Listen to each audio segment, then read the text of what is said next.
তাহলে এই নরপিশাচ, তুই আমার সন্তানদের বুকে কেন গুলি করলি?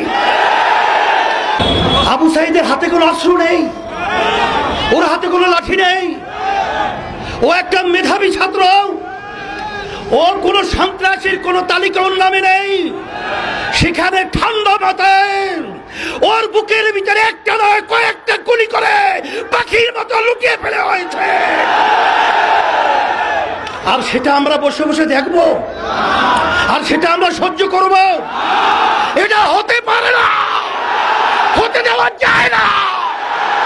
এর প্রতিবাদে রাস্তায় নামতে হবে। খুনিদের বিচার বাংলার জমিনে করতেই হবে। আজকে বাংলাদেশে যে তাণ্ডব চলেছে, যে হত্যাযজ্ঞ চলেছে, যে নৈরাজ্যতা চলেছে, যে অবিচার চলেছে, যে গুন্ডামি চলেছে, যে সন্ত্রাসী চলেছে, এবং আমার নিরীহ আমার ছেলেদেরকে যেভাবে নির্বিচারে পাখির মতো গুলি করে যেভাবে হত্যা করা হয়েছে, এটা দেখে কোন সাধারণ যার ভিতরে একটু মানবতা রয়েছে কখনোই সে ঘরে ঘুমাতে পারে না। তারই অংশ হিসেবে আজকে আমরা রাজপথে এসেছি।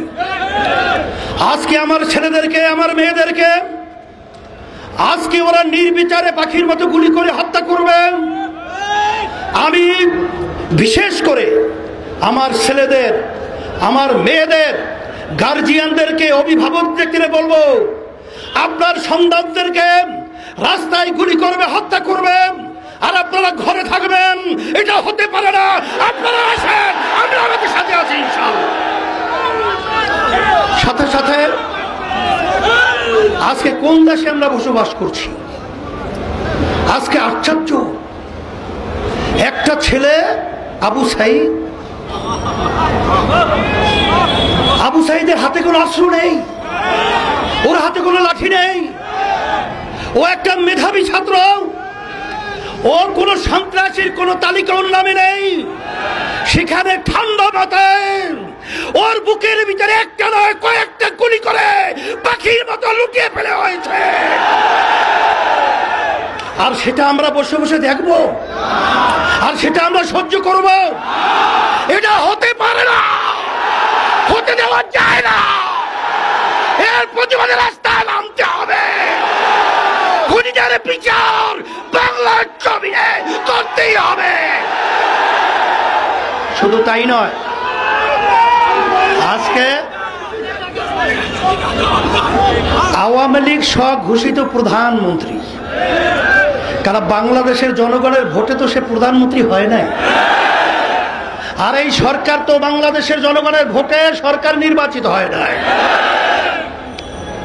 আজকে তার থেকে সুন্দর মায়া কান্নার শব্দ শোনা যায়, কিন্তু আপনি এবং আপনার সেক্রেটারি জেনারেল দলীয় তাদের বক্তব্যের কারণে আজকে এই হত্যাযজ্ঞ বাংলাদেশে ঘটেছে। আপনারাই আপনাদের সন্ত্রাসীদেরকে উস্কিয়ে দিয়ে আমার নিরীহ ছাত্রদের উপরে, ছাত্রীদের উপরে গুলি করে, রান্না চালিয়ে, তাণ্ডব চালিয়ে বাংলার ইতিহাসকে কলঙ্কিত করেছে। শুধু তাই নয়, বাংলাদেশের ইতিহাস আজ পর্যন্ত ইউনিভার্সিটি সহ শিক্ষাঙ্গন কোন ক্যাম্পাসে আজ পর্যন্ত কোন সংবিধান নেই সেখানে পুলিশ প্রশাসন তারা নির্বিচারে ছাত্রদেরকে, ছাত্রীদেরকে মারবে। বাংলাদেশ এখন বাংলাদেশ নেই, এদেশটা এখন সন্ত্রাসীদের দেশ হয়ে গেছে। এখন আমরা দেশের ভিতরে বসবাস করার মতো উপযোগী কোন রাষ্ট্র বলতেই এদেশে নেই। এখন আমরা কোথায় যাব? আজকে রাস্তায় নামলে, প্রতিবাদ করলে আজকে গুলি করা হয়, আজকে জেলে দেওয়া হয়, আজকে অঙ্গহানি করা হয়। এখন আমাদের দেশ ছেড়ে আমরা ভারত যাব?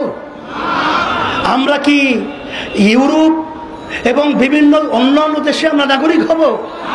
না, আমরা এই দেশের মাটি জন্মগ্রহণ করেছি, আমরা এই দেশের সন্তান, আমরা এই দেশেই থাকব। সন্ত্রাসীদেরকে বাংলার জমিন থেকে উৎখাত করে ছাড়বো ইনশাআল্লাহ। এই জন্যে আমি আজকে বক্তব্য বেশি লম্বা দেব না। আজকে আইনমন্ত্রী, প্রধানমন্ত্রী এখন যারা নাকি ন্যায্য অধিকার দাবি নিয়ে রাজপথে এসেছিল তাদের কাছে বসার জন্য প্রস্তাব করছেন, কিন্তু যেই যানগুলো ঝরে গেল, যেই মায়ের কোল খালি হলো, যেই সন্তান আজকে মা এতিম হলো, আজকে মা সন্তান হারা হলো, সেই সন্তানদের কি বিচার হবে? তাদেরকে কিভাবে ফেরত দেওয়া হবে? না, কোটা সংস্কার হবে, তাদের পক্ষে তো আমরা আগেও ছিলাম। কিন্তু আজকে আমার প্রশাসন ভাইদেরকে বলবো, কোন হৃদয়বান মানুষ যার একটু বিবেক রয়েছে সে তার গুলি নিয়ে তার সন্তানের বুকে গুলি করতে পারবে? তাহলে এই নরপিশাচ, তুই আমার সন্তানদের বুকে কেন গুলি করলি? তাহলে বুঝা গেল তোরা প্রশাসনের নামে কলঙ্ক। আর তোমরা প্রশাসন কি আওয়ামী লীগের লালিত পালিত ক্যাডার গুন্ডা, না বাংলাদেশের প্রজাতন্ত্রের কর্মচারী? কিন্তু তোমাদের কার্যক্রমের মাধ্যমে আজকে প্রজাতন্ত্রের কর্মচারী প্রমাণিত হয় নাই।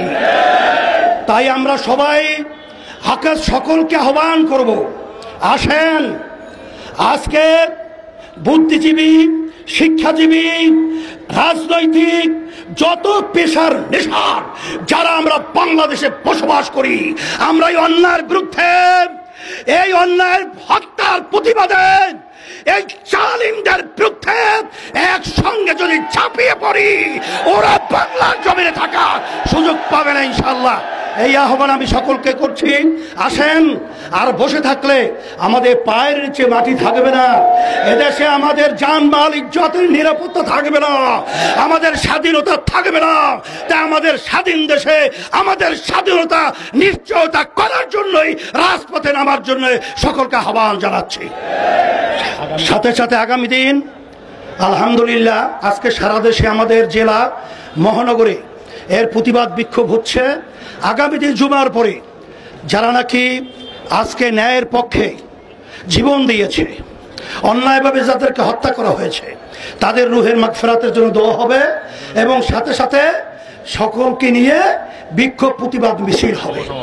এবং আগামী দিন যুব সমাবেশ হবে এখানে, আল্লাহ কবুল করে বিকালে। এর প্রতিবাদে আমি সকলকে আহ্বান জানিয়ে সকল কাছে দোয়া চেয়ে দোয়া করে আলোচনা শেষ।